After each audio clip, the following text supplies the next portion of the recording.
Moses wrote the first 5 books of the Bible, the books we call the Torah or the Pentateuch. Those first 5 books of the Bible written by Moses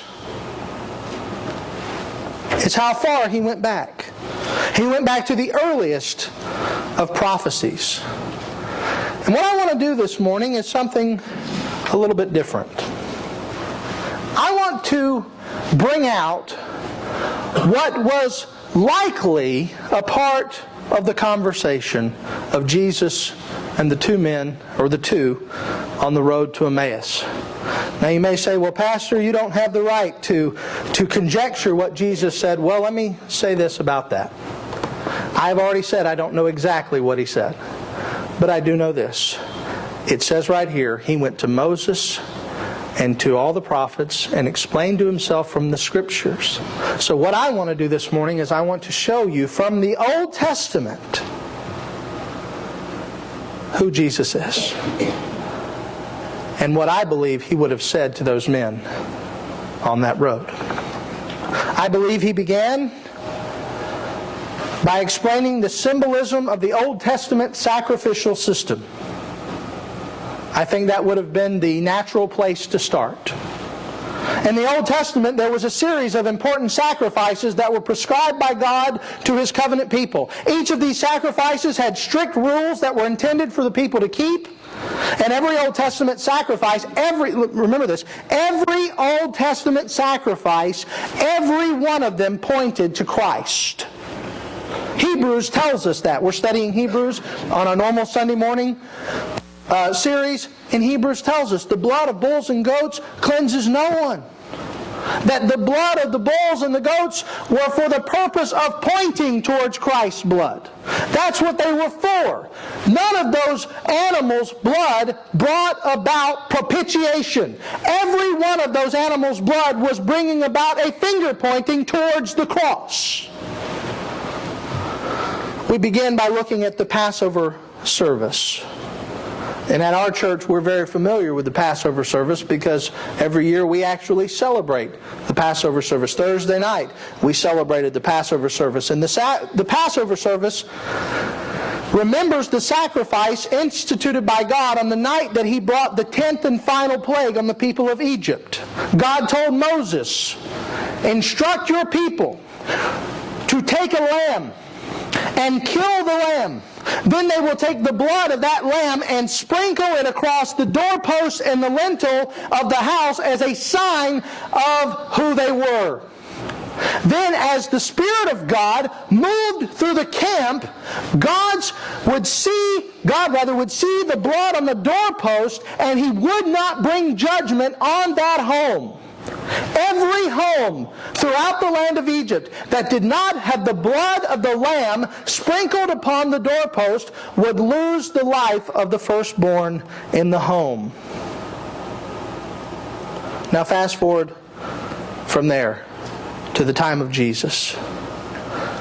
When a person receives Jesus Christ as Lord, there is a sense in which His blood is applied to their hearts. The wrath of God, which is supposed to fall on them, is now able to pass over them. They are saved from the wrath of God. This is why John the Baptist said, "Behold, the Lamb of God, who takes away the sin of the world." Why call Jesus a lamb? Because He's hearkening back to the Passover lamb. He's hearkening back to that lamb in the Old Testament that was the picture of Christ. In fact, I want to show you something. Hold your place in Luke. Go to 1 Corinthians 5.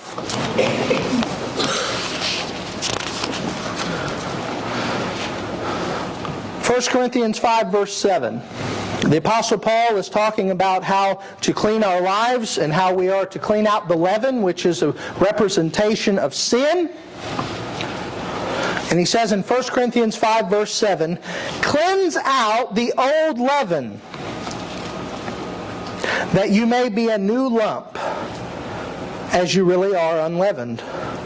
For Christ, our what? Our Passover lamb." Our Passover lamb has been sacrificed. 1 Corinthians 5:7. You see, the blood of the Passover lamb cleansed.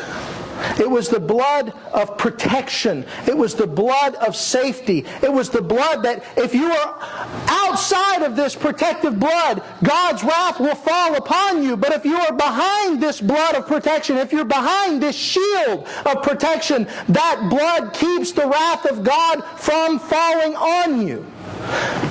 So I believe when Jesus was walking with Cleopas and the other, and he's talking, he's saying, listen, just a few days ago, you celebrated Passover.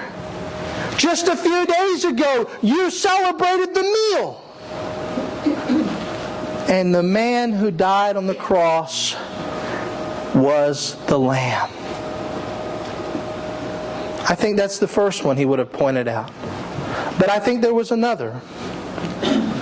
I think Jesus would have also pointed out the sacrifice on the Day of Atonement. If you'll turn to Leviticus 16, we're going to read about this specific sacrifice. Leviticus chapter 16 and verse 1.